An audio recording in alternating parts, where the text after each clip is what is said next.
Hola, ¿cómo estás? Buenos días, bienvenido a tu canal de Lección Divina del Pueblo y para el pueblo de Dios. ¿Cómo estás? Espero un día que muy bien. Yo estoy vivo, gracias a Dios. Y hoy vamos a ver el capítulo 11 de la carta de San Pablo a los Corintios, la segunda carta. ¿De qué vamos a hablar hoy? Vamos a hablar de la polémica de San Pablo con los superapóstoles llegados a Corintio. Se vuelve por momentos la polémica más dura y más irónica de parte de Pablo y de sus contrincantes. Pablo compara a la comunidad cristiana de Corintio con una esposa en trance de infidelidad y hace de paso una bella alusión al relato de los orígenes del Génesis 3 del 1 al 7 en cuanto al espinoso problema del sostenimiento material a cargo de la comunidad. Pablo entiende que es un derecho al que se puede renunciar y en el caso concreto de Corintio piensa que el bien del proceso evangelizador pide esa renuncia de Pablo. Pablo también sorprende en la insistencia en pedir disculpas por el hecho y el modelo de defenderse. Se dirá que tal actitud solo se justifica en situaciones excepcionales. Y así es, en efecto, cada creyente tendrá que valorar cuidadosamente cuando su vida se da tal circunstancia. Pablo, el objetivo de Pablo en la segunda carta de San Pablo a los Corintios es defender su autoridad en la iglesia de Corintio, porque él la fundó y porque esa autoridad no la tiene porque él quiso, sino porque cuando en el capítulo 15 de Hechos de los Apóstoles dice Pablo va a evangelizar a los paganos, a los que no son judíos. Y vienen los superapóstoles a querer enseñar cosas diferentes a las que Pablo ha enseñado. Y en el capítulo 15 de Hechos de los Apóstoles, ahí se toma una decisión de qué es lo que deben de cumplir. Dice Pedro, por eso en mi opinión no hay que crear dificultades a los paganos que se convierten. Es suficiente escribirles que se abstengan de toda contaminación con la idolatría, de matrimonios ilegítimos, de comer la carne de animales muertos y sin desangrar, ya que desde siglos la ley de Moisés tiene en cada ciudad sus predicadores que leen en las sinagogas todos los sábados. Decidieron elegir a Pablo y a Bernabé, a Judas, al que llamaba Barsabás, y a Silas. Dice en el versículo 25, hemos decidido de común acuerdo elegir a algunos hombres y enviárselos con nuestros queridos Bernabé y Pablo, porque hemos decidido el Espíritu Santo y nosotros no imponerles otras cargas más que las indispensables. Punto número 1, que se abstengan de lo sacrificado a los ídolos. Punto número 2, de la sangre de la carne de animales muertos sin desangrar. Punto número 3, de matrimonios ilegítimos. Harán bien en privarse de todo esto y que les vaya bien. Eso es lo que nos dice Hechos de los Apóstoles capítulo 15. Pero, de todos modos, acuérdense que siempre, a veces en la iglesia hay personas que se dicen de buena voluntad, pero no basta la buena voluntad, hay que estar bien formados en las cosas de la iglesia, en las cosas de Cristo, en los documentos de la iglesia. Y seguramente esos superapóstoles con los que Pablo tiene la polémica en Corintio es porque ellos no leyeron esa encíclica del primer papa que fue Pedro. ¿Por qué te comento esto? Porque debemos de ser auténticos discípulos del Señor. Y los auténticos discípulos del Señor todos los días ven lo que a Cristo va dando en su iglesia. Pues mientras empezamos, ¿qué les parece si vamos viendo el evangelio del día de hoy? El evangelio del día de hoy. El evangelio del día de hoy es Marcos, evangelio de San Juan, capítulo 16. Buenos días, Margarita. Buenos días. ¿Cómo estás, Margarita? Muy bien, gracias. Qué bueno. Mira, Margarita, como no llegaban, voy a compartirles el evangelio. Sale del día. ¿Te parece Sí. bien? Sí, el de hoy, sí. El de hoy dice, es evangelio de Juan 16, 29 al 33. En aquel tiempo los discípulos dijeron a Jesús, ahora sí que hablas claro y no dices ninguna parábola. Sabemos ahora que lo sabes todo y no necesitas que nadie te pregunte. Por esto creemos que has salido de Dios. Jesús le respondió, ¿ahora creen? Miren que llega la hora y ha llegado ya en que se dispersará cada uno por su lado y me dejarán solo. Pero no estoy solo porque el Padre está conmigo. Les he dicho estas cosas para que tengan paz en mí. En el mundo tendrán tribulaciones, pero ánimo, yo he vencido al mundo. Palabra del Señor. Gloria a ti, Señor Jesús. Pues ese es el evangelio de hoy. Los invitamos a que los invitamos a que vivan de toda palabra que sale de la boca de Dios. ¿Sale, Margarita? Sí. Y pues ya también don Humberto está conectado. Vamos a empezar, Margarita. ¿Te parece bien? Sí, sí, maestro. Hoy vamos a ver, sigue la polémica con los superapóstoles que San Pablo tuvo en la comunidad de Corinto. En nombre del Padre, del Hijo, del Espíritu Santo. Amén. Amén. Buenos días, don Humberto. Miren, buenos días. Para entender esto, tendríamos que irnos al capítulo 15 de Hechos de los Apóstoles. A Pablo se le da la autoridad en el concilio de Jerusalén, de que él va a evangelizar a los paganos. Y les dan en el concilio, en la reunión de los apóstoles con Pablo, Bernabé, con Silas, les dan unas directrices para que los que no son judíos las sigan. Y estas directrices vienen en el capítulo 15, versículos del 22 en adelante. Dice, entonces los apóstoles y los responsables, de acuerdo con el resto de la comunidad, decidieron elegir de entre ellos algunos hombres y enviarlos a Antioquía con Pablo y Bernabé. Eligieron a Judas, a quien llamaban Barsabás, y así los personajes eminentes entre los hermanos. A través de ellos les enviaron la siguiente carta. Los apóstoles y los hermanos responsables, a los hermanos no judíos de Antioquía, Siria y Cilicia, saludos. Hemos oído que algunos de entre nosotros, sin mandato nuestro, los han inquietado y desconcertado con sus palabras. Por tal motivo, hemos decidido de común acuerdo elegir a algunos hombres y enviárselos con nuestros queridos Bernabé y Pablo, hombres que han consagrado su vida al servicio de nuestro Señor Jesucristo.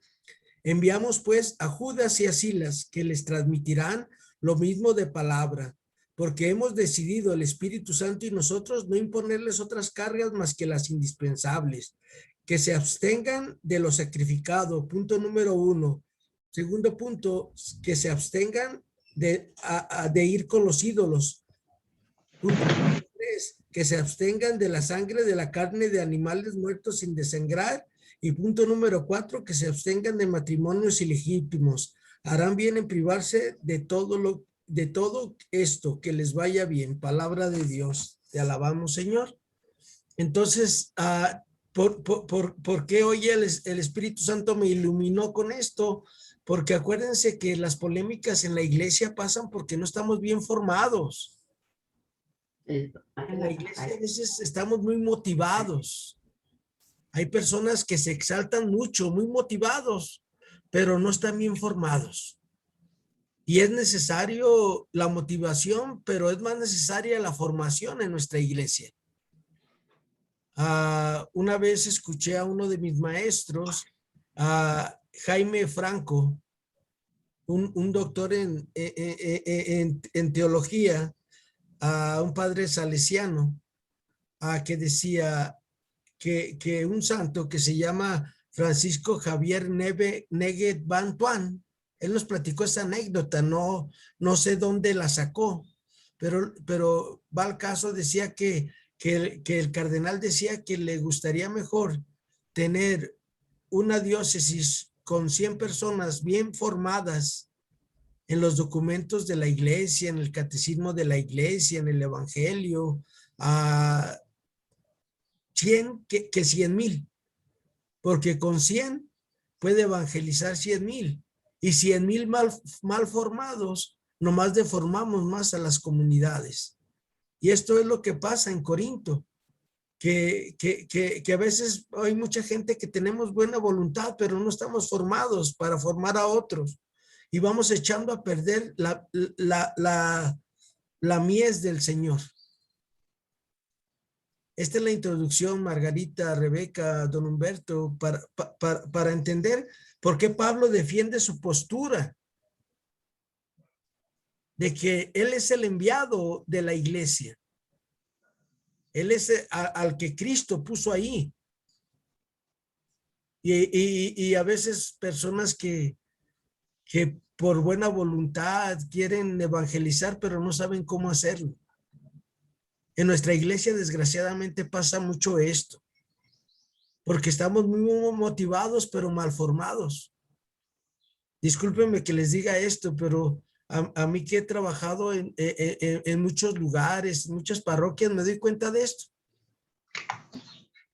Y dice uno, wow, con razón. A lo menos yo pienso, sale y yo le digo al Señor y al Espíritu Santo, wow, Señor, pues con razón no vivimos el mandamiento del amor. Con razón no vivimos todos para uno y uno para todos, porque no entendemos lo que es ser cristiano. Ser cristiano es vivir la vida de Cristo, no hacer polémicas. Cada quien tenemos diferentes puntos de vista, pero los puntos de vista deben de unirse para que la iglesia crezca y no para que la iglesia se divida. Por eso hoy Cristo en el Evangelio dice, en el Evangelio del día, hoy que es día 17 de mayo, que estamos ya en la última semana de Pascua, ánimo, yo he vencido al mundo, pero ¿cómo vence al mundo Jesús? Siguiendo lo que le enseñó el Padre, que todos somos hermanos y que debemos de seguir los mandamientos de Dios y el mandamiento que Cristo nos da. Entonces, vamos a empezar contigo, Margarita, y luego Rebeca, y nos vamos leyendo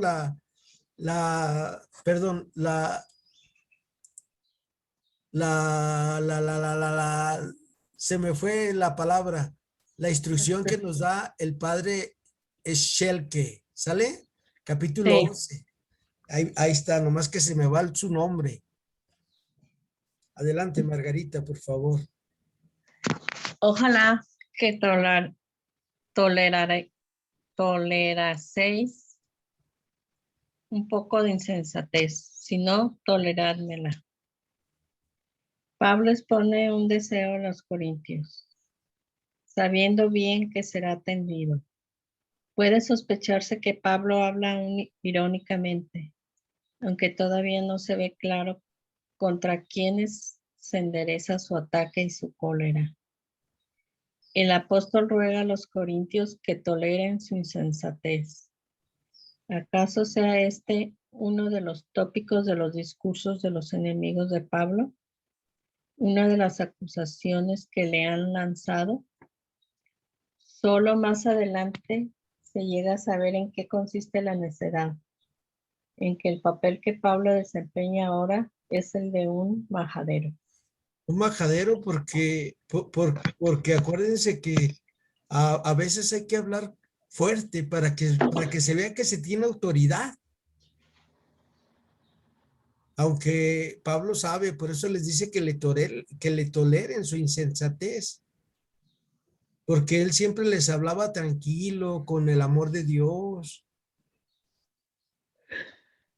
Y hay veces que es necesario que nos levanten la voz para decir, wow, mira, voltea para acá.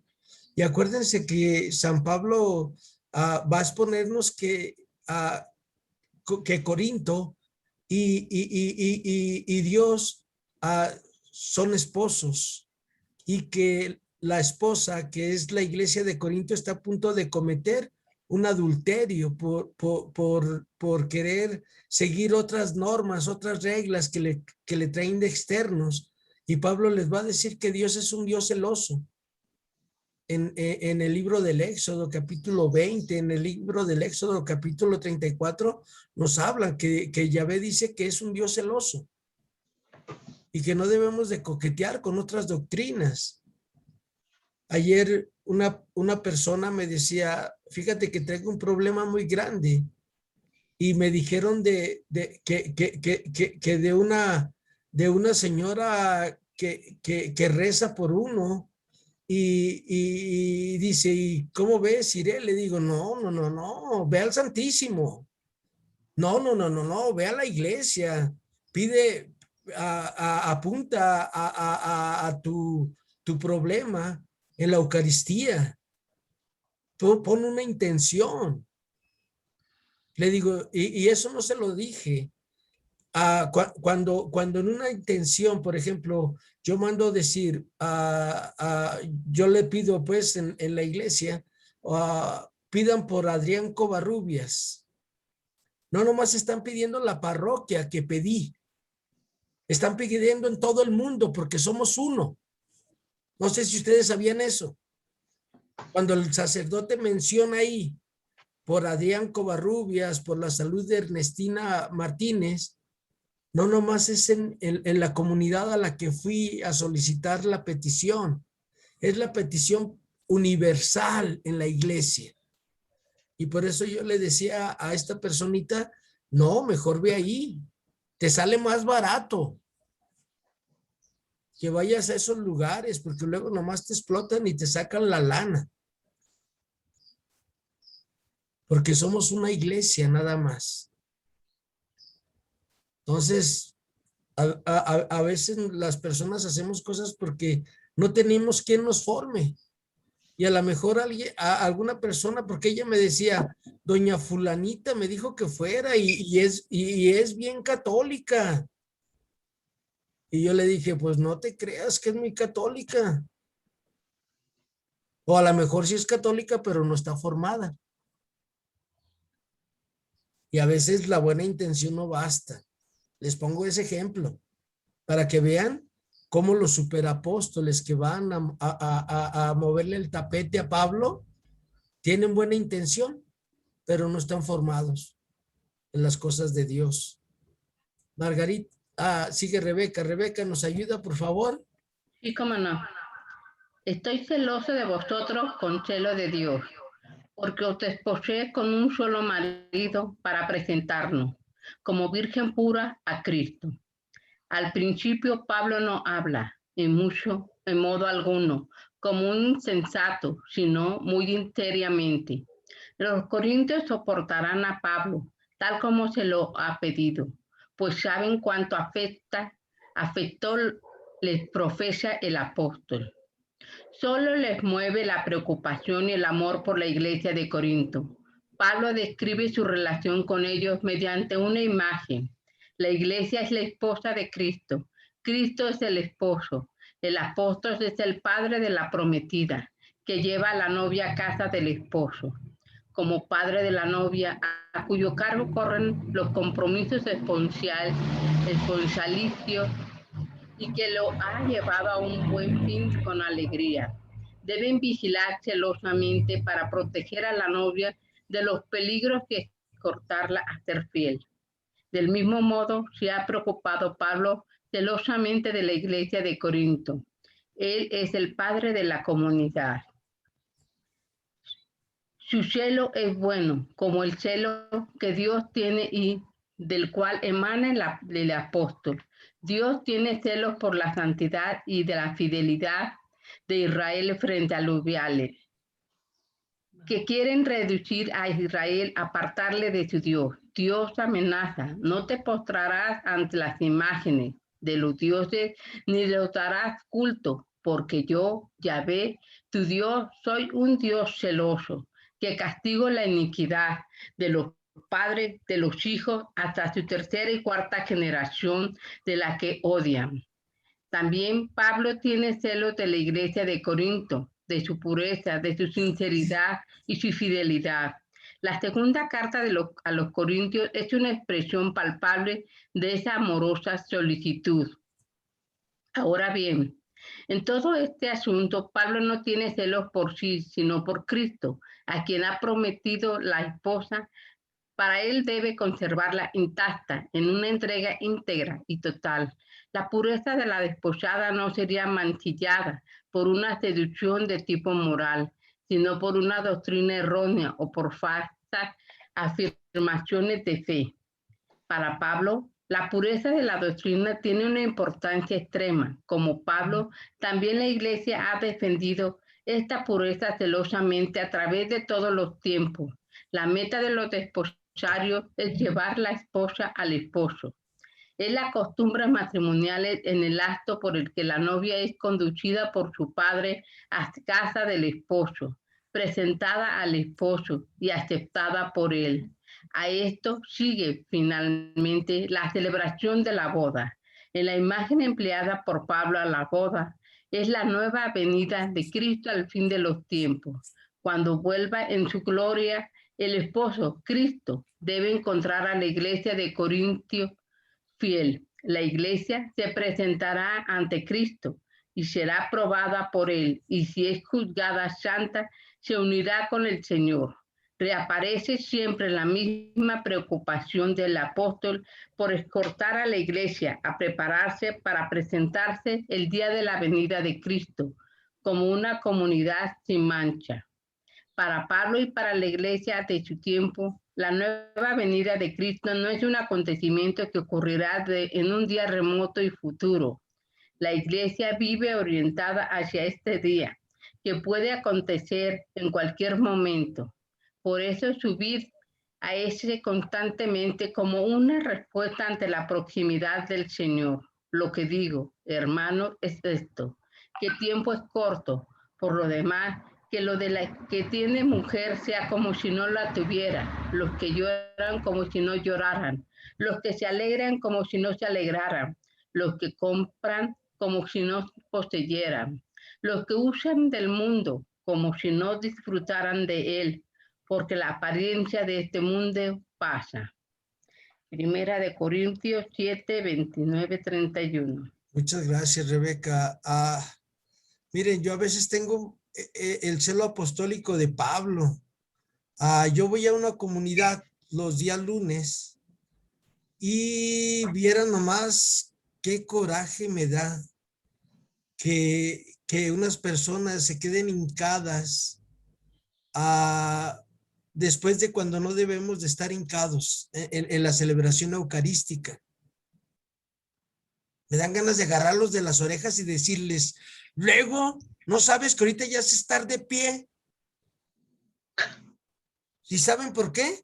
Porque ya me doy cuenta que ya varias gente se queda hincada también y estamos deformando la liturgia. A lo mejor para alguien no tiene importancia. Como decía don Arturo de Córdoba, no tiene la mayor importancia, Memo, pero sí tiene importancia, porque luego cuando vayamos a comunidades que sí viven el canon litúrgico, pues te voltean a ver raro. ¿Y de qué secta es? Y ahorita que se lo estoy platicando, ahorita le voy a mandar un audio al señor cura. Porque, o sea, yo estoy viendo que ya en todas las misas mucha gente se queda hincada, cuando no debemos de estar hincados después de la consagración. Podemos estar hincados cuando recibimos ya al Señor eucarísticamente. Y debemos de estar hincados nada más mientras el sacerdote hace el rito de la purificación de los vasos, la purificación de la patena, que se guardan los vasos sagrados, y ya el sacerdote, según el sacerdote que oficie, va y se sienta un ratito en silencio, o hay otros que inmediatamente que terminan de purificar los vasos sagrados, se van y dicen oremos y todos de pie, y luego ya después rezamos la oración por los seminaristas, ¿se acuerdan? Por las vocaciones sacerdotales. Pero en verdad que, híjole, así pasa por personas que tienen mucha buena voluntad. Sí, tú eres mi Dios, por eso me quedo aquí hincado. No, estamos en una celebración de la Iglesia Universal, y por eso tiene sus ritmos. Perdón por comentarles esto, pero sé que esa comunidad les mando el video y espero que entiendan. Y también al rato que hable con el señor cura, pídanle a Dios por mí, porque a veces las personas vemos lo que tenemos los mexicanos. ¿Qué tanto es tantito? Y después de ¿qué tanto es tantito? Nos vamos y cambiamos la liturgia y no obedecemos a la iglesia, y ya no somos parte de la iglesia, desgraciadamente. ¿Dónde dice eso? Lean el catecismo de la iglesia, desde el número 1 hasta el último número. Por eso tenemos un canon. Perdón por exaltarme, pero es el celo del Señor. Sigues, Margarita, por favor. Perdone a Rebeca y Humberto por comentar esto, pero es parte de lo que Pablo está anunciando y denunciando en esta carta de San Pablo a los Corintios, la segunda. Pero temo que, como la serpiente engañó a Eva con su astucia, también vuestros pensamientos se corrompan apartándose de la sencillez que debéis a Cristo. Así como el padre de la novia vigila para que no caiga en manos de un seductor, así vigila Pablo sobre la iglesia de Corinto. El apóstol no lo dice con palabras sencillas y directas, sino aludiendo a la narración de la seducción de Eva por la serpiente, tal como se relata en el capítulo 3 del Génesis. Pablo teme que del mismo modo que Eva fue engañada por la serpiente por haber dado oídos a sus astutas palabras, en vez de atenerse a una sencilla obediencia, así también la iglesia de Corinto podría ser engañada por algún seductor, de tal modo que olvidase su entrega sencilla, total y sin divisiones al esposo. Y ocurriría esto si en lugar de permanecer en la pureza del evangelio, tal como Pablo lo ha traído, se inclinara a las doctrinas de los intrusos. Déjale subo, Margarita. Sí. Ahí está. La iglesia, como esposa de Cristo, en la actualidad nos resulta familiar la imagen de la iglesia como esposa de Cristo, debido a su frecuente empleo en la enseñanza y en las creencias de nuestros días. En el Nuevo Testamento, la imagen se aduce con toda claridad por primera vez en este pasaje. La idea tiene sus raíces en el Antiguo Testamento. En el lenguaje del profeta Oseas, que vivió en el siglo VIII antes de Cristo, se describen las relaciones entre Dios e Israel con la imagen de la comunión de amor del matrimonio. Allí dice el Dios de Israel a su pueblo: cuando Israel era niño, yo le amé. Yo te desposaré conmigo para siempre. Te desposaré conmigo en justicia y equidad, en amor y compasión. Te desposaré conmigo en fidelidad y tú conocerás a Yahvé. Es cierto que Israel ha quebrantado muchas veces la fidelidad, pero el amor de Dios no se extingue. hasta Israel ha llegado la palabra consoladora del amor de Dios. Por esto mismo, en los escritos tardíos del Antiguo Testamento se emplea una y otra vez la imagen del desposorio entre Dios e Israel. Se consideraba el tiempo en que el Mesías vendría a su pueblo como una boda solemne entre Israel y Dios. También Jesús se describe a sí mismo como el Mesías, esposo de las comunidades de sus discípulos. Comunidades de sus discípulos. Cuando se acusaba a sus discípulos de que no ayunaban como los hombres verdaderamente piadosos, es natural que no ayunen mientras lo tienen en su compañía. Cristo mismo se describe en este pasaje como el esposo de su comunidad. Mientras permanezca junto a su comunidad, es tiempo de boda. Pablo ha recogido y utilizado repetidas veces esta comparación. Según Romanos 7:3 y siguientes, Cristo y la iglesia están como unidos en desposorio. Según Efesios 5:22 al 32, la unión mística de amor de Cristo y de la iglesia es como un desposorio. Esta unión es precisamente la causa ejemplar de todo matrimonio terreno entre el hombre y la mujer. La imagen se emplea también en los relatos del Apocalipsis, que contemplan al final de los tiempos las bodas del Cordero con la iglesia, gloriosamente engalanada como una desposada. La imagen de la iglesia como esposa de Cristo, que en el Nuevo Testamento se aplica a la iglesia tomada como un todo, es aplicada aquí por Pablo a una comunidad concreta.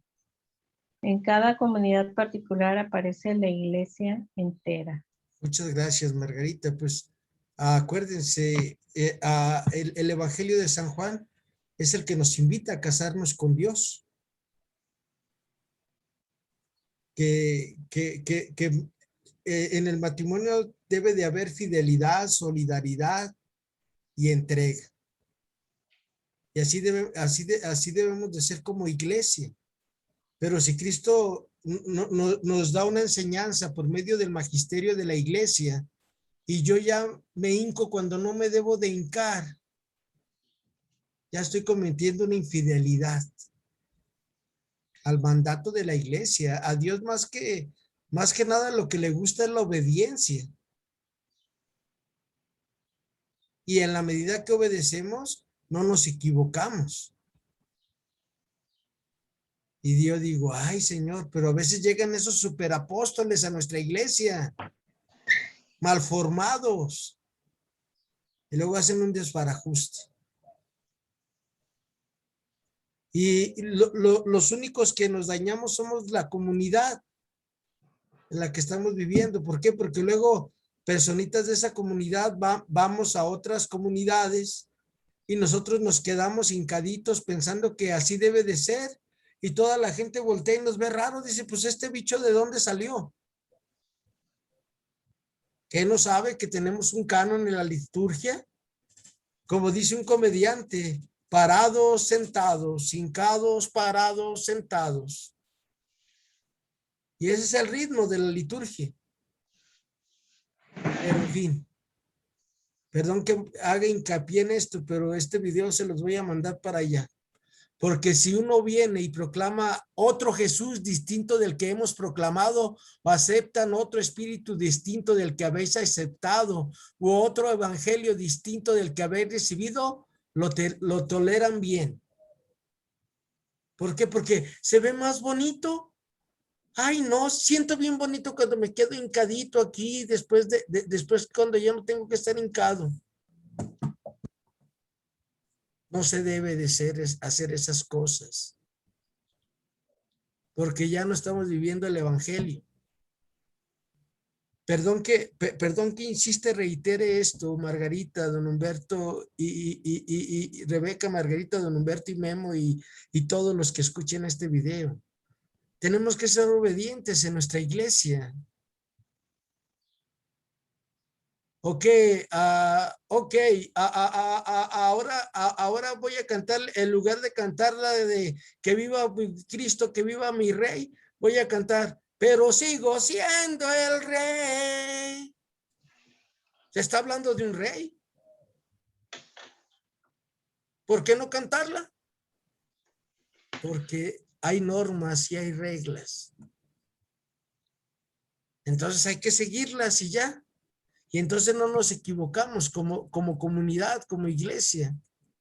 Sin embargo, tengo para mí que nada desmerezco frente a esos superapóstoles. Pablo sigue hablando. O sea, Pablo tiene las cartas que le dieron los apóstoles, los verdaderos apóstoles, la iglesia, en el concilio de Jerusalén. A él lo mandan a que enseñe el evangelio a los paganos. Y le dan las normas y Pablo las ha seguido. Y Pablo en las cartas habla sobre el matrimonio, sobre que no deben de comer la carne sacrificada a los ídolos, de que no deben de comer la carne sin sangrar. Reglas. ¿Para qué? Para que la iglesia esté bien. Rebeca, ¿nos ayudas en 6, por favor? Sí, cómo no. Y si tengo poca pericia en la palabra, no es así en el conocimiento, pues en toda ocasión dimos pruebas de ello de muchas maneras ante vosotros. Los adversarios de Pablo afirman que le era inferior en muchos aspectos importantes.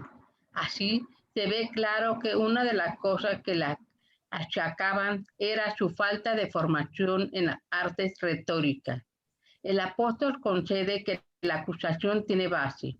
Confiesa de sí mismo que tiene poca pericia en la palabra. Pablo se había formado en Jerusalén en la escuela judía y sus cartas ofrecen abundantes pruebas de ello en su modo de interpretar el Antiguo Testamento de acuerdo con las reglas de la escuela rabínica.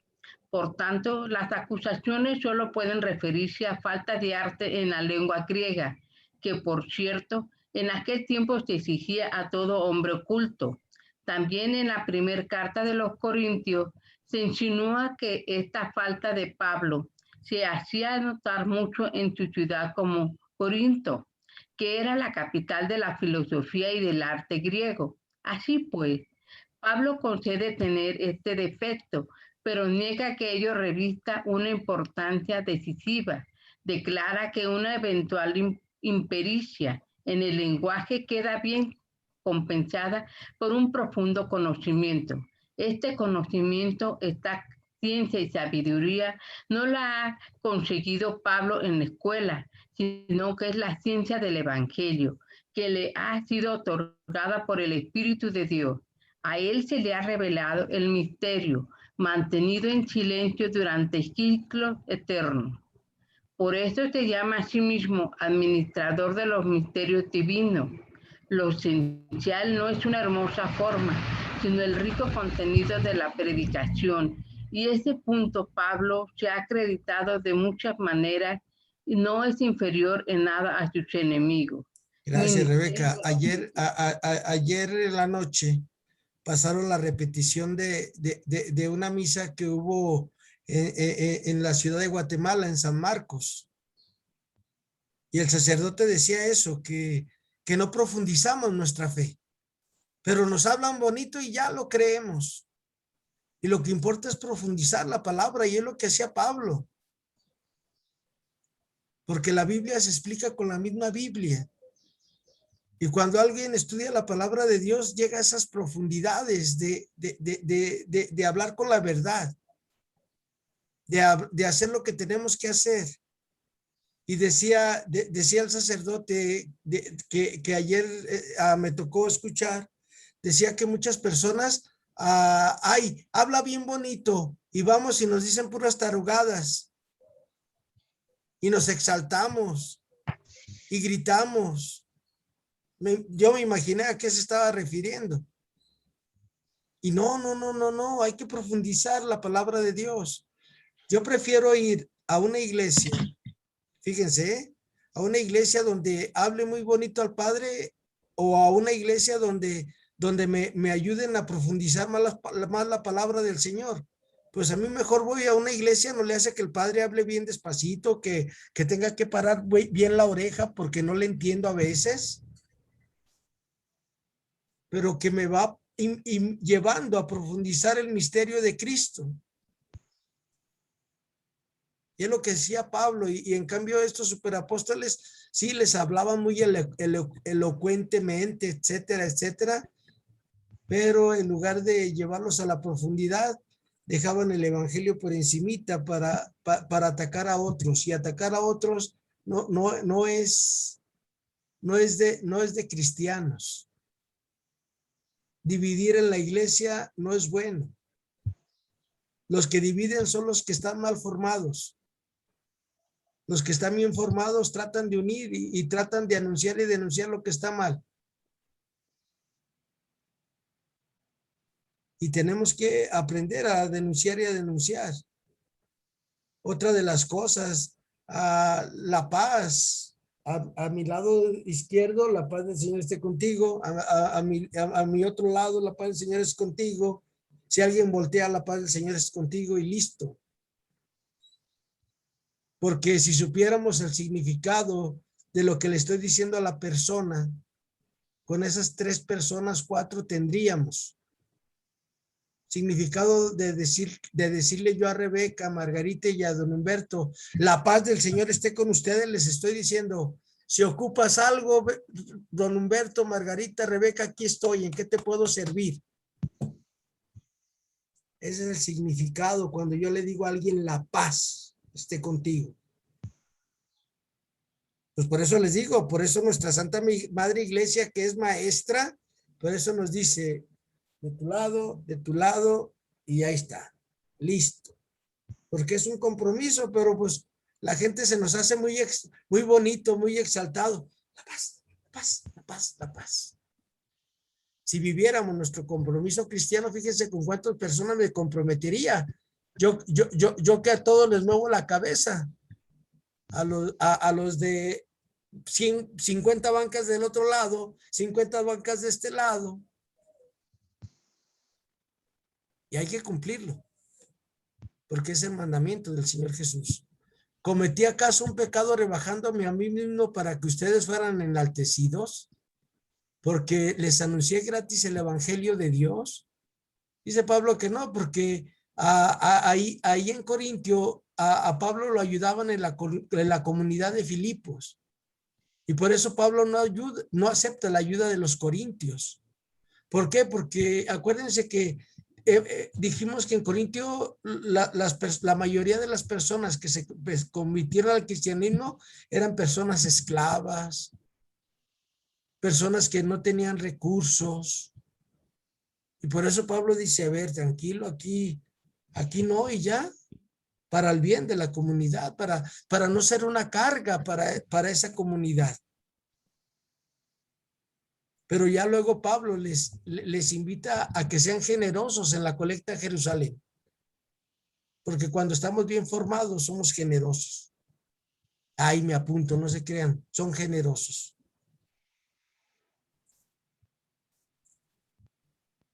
Margarita, ¿nos ayudas, por favor? Sí, oiga, maestro, formación en artes retóricas, ¿a qué se refiere? Porque a hablar bonito, Rebeca, a hablar elocuentemente. La retórica es ir dando un discurso con preguntas, que te vayas preguntando, que vayas profundizando lo que está diciendo la persona. Por ejemplo, ¿no es cierto que Dios nos ama? Pues sí, Dios nos ama. Pero tú ya experimentaste este gran amor que Dios nos tiene. Más o menos esa es la elocuencia de la retórica. Yo no sé de retórica, ¿sale? Pero alguna vez he leído la definición. No. Margarita, eso es lo que sé de retórica. Sí, está bien. A otras iglesias despojé, aceptando de ellas un salario para entregarme a vuestro servicio. Pablo explica por qué le fue posible trabajar en Corinto, aún sin aceptar subvenciones de la comunidad. Ha despojado a otras comunidades y ha permitido que le pagasen un salario por sus trabajos en Corinto. Pablo sigue utilizando aquí palabras y conceptos de la vida militar que prosiguen el ritmo de la descripción de líneas anteriores. Los jefes de los ejércitos exigen a las provincias conquistadas el pago de las costas para proseguir la guerra. Lo mismo hizo Pablo. En las demás comunidades ha aceptado un salario en favor de Corinto. ¿Acaso aluda en este pasaje a Macedonia y Atenas, donde se detuvo Pablo algún tiempo antes de su primer viaje a Corinto, o también a Éfeso, donde trabajó antes de su nueva visita? Estas duras palabras deben hacer ver a los corintios cómo había quienes se sacrificaban por amor a ellos. Ahora bien, tales palabras responden a los hechos y nos permiten, por tanto, echar una ojeada sobre la situación real de la primitiva misión cristiana paulina. La misión avanzaba de etapa en etapa. Pablo trazaba nuevos planes y los discutía con las comunidades ya bien establecidas entre las que se encontraba. Así es como maduró la decisión de fundar una comunidad en Corinto. Pablo deseaba dar el paso y debía partir hacia Corinto, acompañado por algunos auxiliares de sólida garantía. Los viajes, el sostenimiento y las necesidades de una nueva comunidad exigen no poco dinero. Y aunque Pablo trabajara para ganarse por sí mismo su propio sustento, sus necesidades personales eran la partida menos importante del presupuesto. Cuando se planeaban nuevas fundaciones, había que recaudar dinero con crecientes esfuerzos en las comunidades ya constituidas, de tal modo que Pablo podía hablar muy bien de un salario y hasta de haber despojado. Gracias. Pues las comunidades que ya tenían, por ejemplo, su terrenito para hacer su casa o su templo para las reuniones. Porque acuérdense que las primeras comunidades empezaban a reunir en la casa de don fulano, de doña sutana. Pero a los predicadores tenían que tener dónde llegar. Como las casas del curato ahora que tenemos en nuestras comunidades. A veces la casa del cura está en la misma iglesia o está enfrente o está a 2 cuadras y se va al sacerdote y ahí se queda la casa curato para el cura que sigue. Y Pablo por eso dice, no, pues mira, primero que junte para su terrenito, para que tengan sus cosas y ya luego, porque a mí me están ayudando las otras comunidades que ya tienen sus terrenos, que ya tienen sus dispensarios hechos y todo. Eso es lo que aquí nos anuncia Pablo. Dice el versículo 9, pero una vez presente entre ustedes y falto de recursos, no fui carga para nadie, porque los hermanos procedentes de Macedonia remediaron con abundancia mi escasez y en todo me guardé y me guardaré de serles gravoso.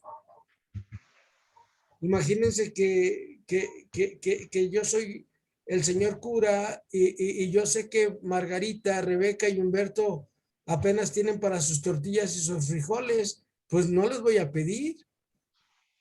Pero en cambio, si vengo de otra comunidad que las personas me dijeron, lo que se le ofrezca, señor cura, cuando podamos ayudarlo, lo ayudamos, pues mejor les ayudo, les echo un grito a ellos.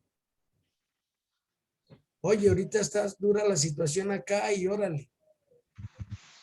Yo les estoy actualizando la palabra del Señor, que es lo que tenemos que ir haciendo.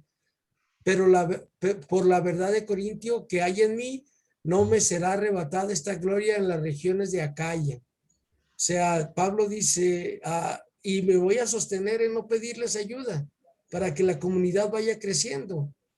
Porque, ¿por qué no os amo? Dios lo sabe. Al esforzarse tanto Pablo para justificar su conducta, oye, la réplica de la iglesia de Corintio se comporta así porque no ama a esa comunidad. Pablo constata con la breve aseveración de que Dios sabe la verdad. Es decir, sabe cuánto ama el apóstol a los corintios.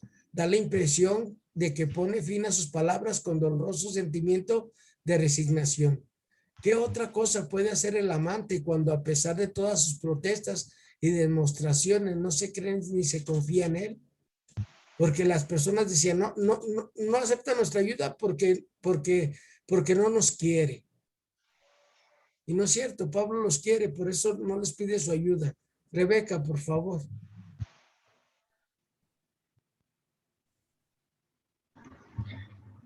Y lo que hago, lo seguiré haciendo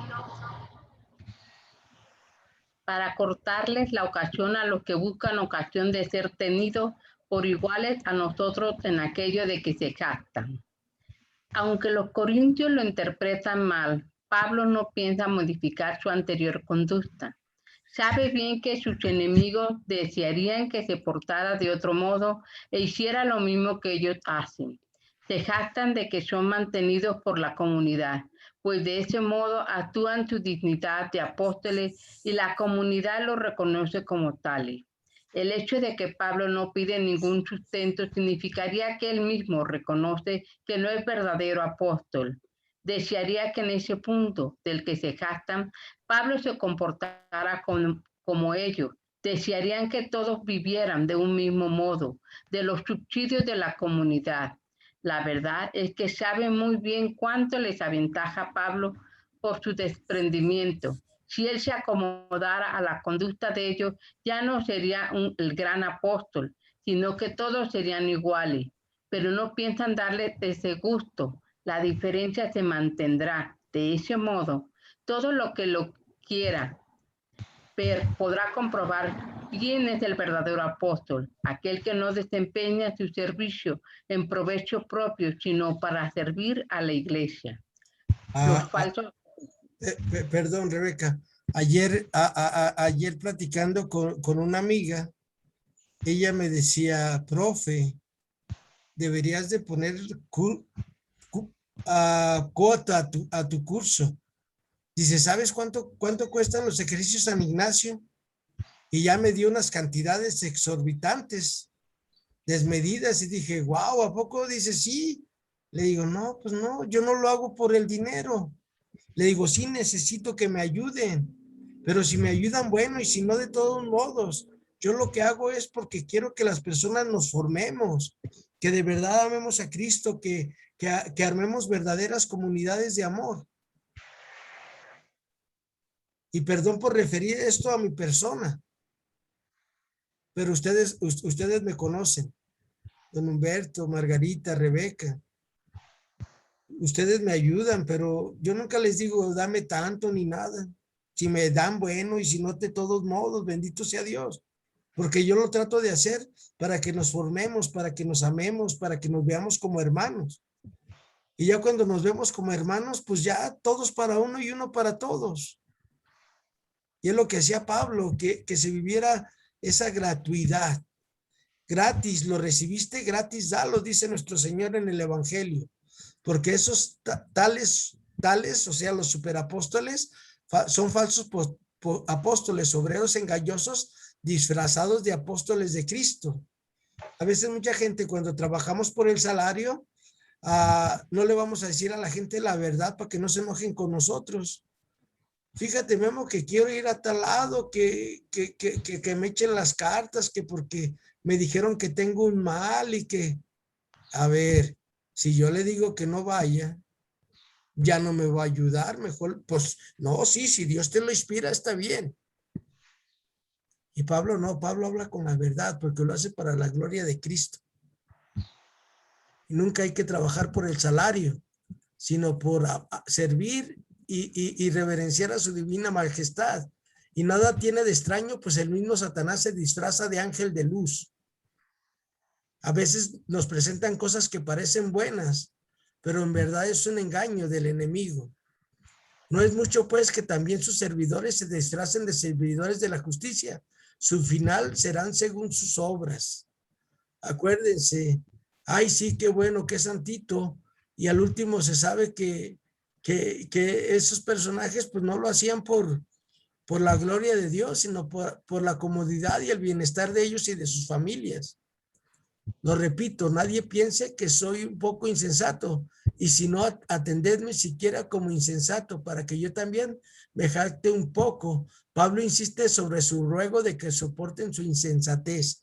Su insensatez es que no quiere recibir la ayuda de la comunidad de Corintio. ¿Por qué? Pues para que crezcan como comunidad y mejor ayuden a otros. Lo que estoy hablando no lo hablo según el Señor, sino como un insensato en este supuesto de la jactancia. Pablo está invitándolos a que vivan el evangelio, ya que muchos se jactan según la carne, también yo me jactaré. A la tierra que fueres, a lo que vieres. Con gusto toleran a los insensatos, siendo sensatos ustedes, ¿por qué toleran? Si alguno os tiraniza, si os devora, si os explota, si os trata altivamente, si les abofetea. Nosotros tenemos la verdad y ustedes tienen que cumplir la ley de Moisés, porque nosotros decimos, si ya Pablo les enseñó que no, hasta les llevó las cartas, que dieron, ¿dónde?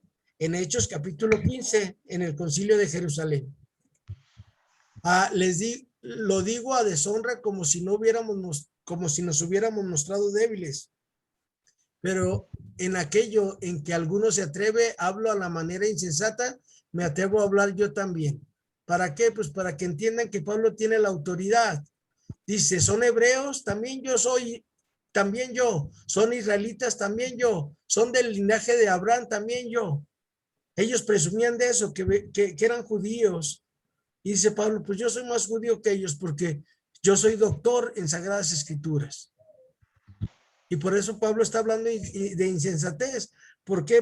Porque acuérdense que de lo único que debemos de presumir los seguidores del Señor es de la cruz de Cristo que llevamos en nuestras vidas. Perdón por ir, pero quiero terminar no me faltan como 5 versículos. Bueno, aquí le dejamos porque ya vi que son los 8:57. ¿Qué nos dice para nosotros este capítulo 11 hasta donde llegamos ahorita de la carta de San Pablo a los Corintios, que fue el versículo 23? Ahí nos vamos a quedar. ¿Sale Margarita? Y Rebeca y Humberto. ¿Qué nos dice de nosotros? Pues que debemos de trabajar para la gloria de Dios, que debemos de profundizar el evangelio, que necesitamos hacer las cosas no sin esperar una paga. La paga la tendremos. Y acuérdense, el que busca el reino de Dios y su justicia, todo se nos da por añadidura. Y acordándonos que Dios es un Dios generoso, que nadie le gana en generosidad. Y cuando nosotros somos generosos, la generosidad de Dios nos sobreabunda. Eso es lo que vimos hasta el versículo 22. Pablo defiende su postura de que es apóstol, de que debemos de seguir cierta línea, ciertas reglas. ¿Qué va a cambiar en mi vida después de esto? ¿O qué quiere el apóstol? Que yo crea, que cambie mi manera de pensar, en que debo de obedecer el canon de la iglesia, en la liturgia, en la Sagrada Escritura, en la forma de orar, en la forma de comportarme. Y que en esa medida la iglesia es una. Y no hay divisiones. ¿Y a dónde me va a llevar esto? Esto me va a llevar a una fe sólida. A una fe que me lleva a amar a Dios sobre todas las cosas y a mi prójimo como a mí mismo. Porque Dios me ama, pero también quiere que yo lo ame. Que pasen buen día y gracias. Discúlpenme por haberme ido hasta las 9 hoy. Margarita, Rebeca, don Humberto, que Dios los bendiga. Nos vemos al rato, primeramente Dios. Sí, muchas gracias. Gracias, Margarita. Nos vemos mediante más tarde. Sí, primero Dios, Esté Rebeca. bien. Gracias. Don Humberto, gracias. De nada, hasta luego. Hasta luego, buen día.